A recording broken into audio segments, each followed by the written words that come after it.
నమస్కారం. మను కథలకు స్వాగతం. ఈరోజు మనం వంశీకి నచ్చిన కథలు అనే ఒక బుక్ నుంచి సుధామూర్తి గారు రచించిన అమ్మమ్మ చదువు అనే ఒక చక్కటి కథను విందామండి. ఇక కథలోకి వెళ్తున్నానండి. అప్పుడు నా వయసు 12 ఏళ్ళు. మా అమ్మమ్మ తాతయ్య గారింట్లో ఉండేదాన్ని. వాళ్ళున్నది ఉత్తర కర్ణాటకలోని ఓ పల్లెటూరులో. ఇప్పట్లో అప్పుడు రవాణా సౌకర్యాలు ఎక్కువగా ఉండేవి కావు. ఉదయం రావాల్సిన వార్తాపత్రిక సాయంత్రానికి కానీ వచ్చేది కాదు. వారపత్రిక ఒకరోజు ఆలస్యం. బస్సు రాక కోసం కళ్ళు కాయలు కాచేలా ఎదురు చూసేవాళ్ళం. తపాలా, దినపత్రికలు, వారపత్రికలు దానిలోనే వచ్చేవి. త్రివేణి ఆ రోజుల్లో ప్రఖ్యాత కన్నడ రచయిత్రి. అద్భుతంగా రాస్తుంది ఆవిడ. ఆవిడ రచన సులభంగా అర్థమయ్యేది. రాసిందంతా నిజమే అనిపించేది. మామూలు మనుషుల క్లిష్టమైన మానసిక సమస్యల గురించి రాసేది. చదివేందుకు భలే బాగుండేది. ఆవిడ చిన్న వయసులోనే పరమపదం చేరింది. కన్నడ భాష దురదృష్టం. 40 ఏళ్ల తర్వాత ఇప్పుడు కూడా ఆమె రచనలను మెచ్చుకుంటున్నారు. అప్పుడు కర్మవీర అనే పత్రిక వచ్చేది. అందులో ఆవిడ రాసిన కాశీయాత్ర అనే కథను సీరియల్గా వేసేవారు. ఒక ముసలావిడ కాశీయాత్ర చేయాలనే గాఢమైన కోరికకు సంబంధించింది కథ. జీవితంలో ఒక్కసారైనా కాశీకి పోయి అక్కడ దైవం విశ్వేశ్వరుని పూజించడం పరమ పవిత్రమైన కార్యంగా హిందువులు చాలామంది నమ్ముతారు. ఆ ముసలావిడ కోరిక కూడా అదే. కాశీకి పోవాలని ఆవిడ తాపత్రయాన్ని వర్ణించడమే నవల ముఖ్యాంశం. అందులోనే ఉపకథగా ఒక అనాథ యువతి కథ ఉంది. ఆవిడ ప్రేమలో పడుతుంది. పెళ్లి చేసుకునేందుకు డబ్బు ఉండదు. ముసలావిడ జాలితో తను కాశీకి పోయేందుకు కూడబెట్టుకున్న డబ్బంతా ఇచ్చేస్తుంది. ఈ అనాథ యువతి ఆనందం కాశీ విశ్వనాథుడిని పూజించడం కంటే ముఖ్యమైంది అంటుంది ఆవిడ. మా అమ్మమ్మ కృష్ణక్క ఎన్నడూ బడికిపోయి చదవలేదు. ప్రతి బుధవారం పత్రిక వచ్చేది. రాగానే తర్వాత కథ చదివి వినిపించేదాన్ని. కథ వింటూ ప్రపంచాన్నే మర్చిపోయేది. విన్న తర్వాత కథంతా పొల్లుపోకుండా తిరిగి చెప్పేసేది. మా అమ్మమ్మ కాశీకి పోలేదు. తానే కథలోని ముసలమ్మని అనుకునేది. అందువల్లనే తర్వాత ఏం జరిగింది అని తెలుసుకునేందుకు మహా ఆరాటపడేది. సీరియల్ చదవమని నన్ను మహా వేధించేది. కొత్త కథాభాగం విన్న తర్వాత గుడిలో తన స్నేహితుల మధ్యకు చేరేది. మేం పిల్లలం దాగుడు మూతలు ఆడుకునేవాళ్ళు. కథల గురించి ఆవిడ స్నేహితులతో చర్చించేది. ఆ కథ గురించి అంతగా ఎందుకు మాట్లాడుకునేవాళ్ళో నాకప్పుడు తెలిసేది కాదు. ఒకసారి బంధువులతో కలిసి పొరుగుళ్ళో పెళ్ళికి వెళ్ళాను. ఆ రోజుల్లో వివాహం ఒక గొప్ప కార్యం, ఒక విశేష కార్యం అన్నమాట. మేము బ్రహ్మాండంగా ఆనందించాం. పెద్దలకు పెళ్లి హడావిడి, పిల్లలకు అంతు లేకుండా తినడం, ఆడుకోవడం. దొరికిన స్వాతంత్రాన్ని భలే బాగా అనుభవించాం. 2 రోజుల్లో తిరిగి వద్దామనుకున్న నేను వారం ఉండిపోయాను. ఊరికి తిరిగి వచ్చిన అమ్మమ్మను చూశాను. ఆవిడ కళ్ళ వెంట నీరు కారుతున్నది. ఎంత కష్టం వచ్చినా కన్నీరు పెట్టేది కాదు.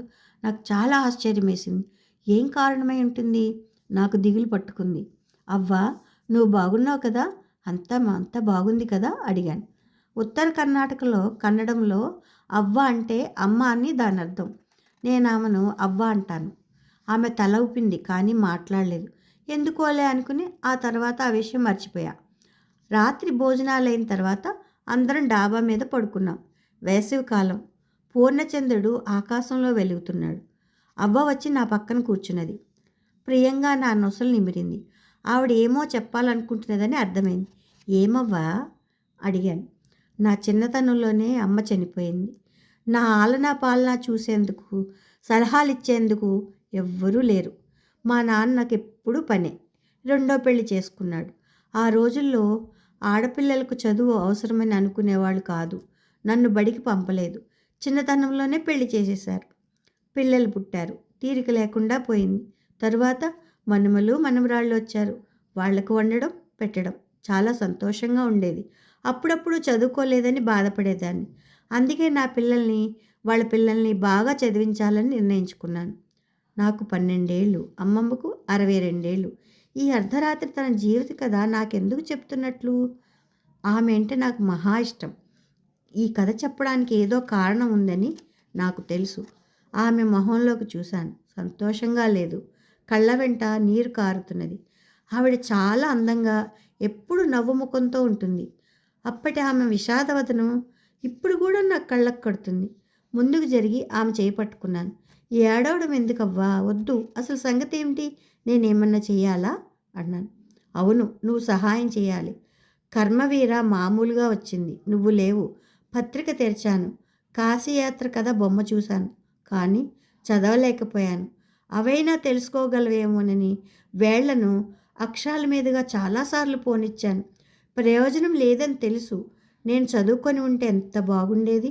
నువ్వు త్వరగా వస్తావని, చదివి వినిపిస్తావని 1000 కళ్ళతో ఎదురు చూశాను. అసలు ఆ ఊరికే వచ్చి నీ చేత చదివించుకోవాలనుకున్నాను. ఊళ్ళో ఎవరినైనా చదవమని ఉండొచ్చును, కానీ ఎందుకో నాకు ఇష్టం లేదు. అస్వతంత్రంగా నిస్సహాయంగా ఉన్నట్లు అనిపించింది. మనకు డబ్బు ఉంది, స్వతంత్రంగా ఉండలేకపోతే డబ్బెందుకు? ఏం చెప్పాలో తెలియలేదు. అవ్వ ఇంకా చెప్పింది, రేపటి నుంచి అక్షరాలు నేర్చుకోవాలని నిర్ణయించుకున్నాను. బాగా కష్టపడతాను. సరస్వతి పూజ నాటికి పూర్తి చేస్తాను.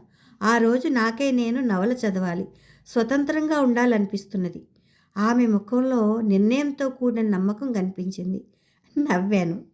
62 ఏళ్ల ముసలమ్మవి అక్షరాలు నేర్చుకోవాలనుందా అవ్వ? జుట్టంతా తెల్లబడింది, చర్మం ముడతలు పడ్డది, కళ్ళద్దాలు వచ్చాయి. వంటిల్లే లోకం నీకు.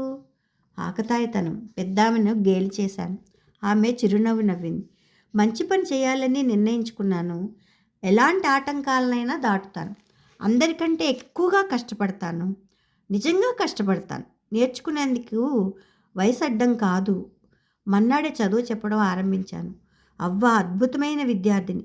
హోంవర్కు అద్భుతంగా చేసేది. చదువుతుంది, మళ్ళీ మళ్ళీ చదువుతుంది, రాస్తుంది, ఒప్పగిస్తుంది. నేను ఆమెకు ఏకైక ఉపాధ్యాయునిని. ఆమె నా ప్రప్రథమ విద్యార్థిని. ఏదో ఒక రోజున నేను టీచర్ని అవుతానని, 100 మంది విద్యార్థులకు కంప్యూటర్ సైన్స్ బోధిస్తానని ఆనాడు తెలీదు. యథాప్రకారం దసరా వచ్చింది.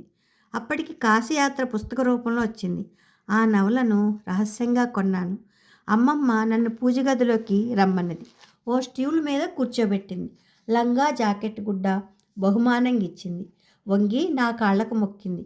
బెదిరిపోయి కాళ్ళు వెనక్కి తీసుకున్నాను. ఈ పని అసాధారణం. ఎప్పుడు మనం గౌరవ సూచకంగా దేవుడి పాదాలు, పెద్దల పాదాలు, గురువుల పాదాలు తాకుతాం.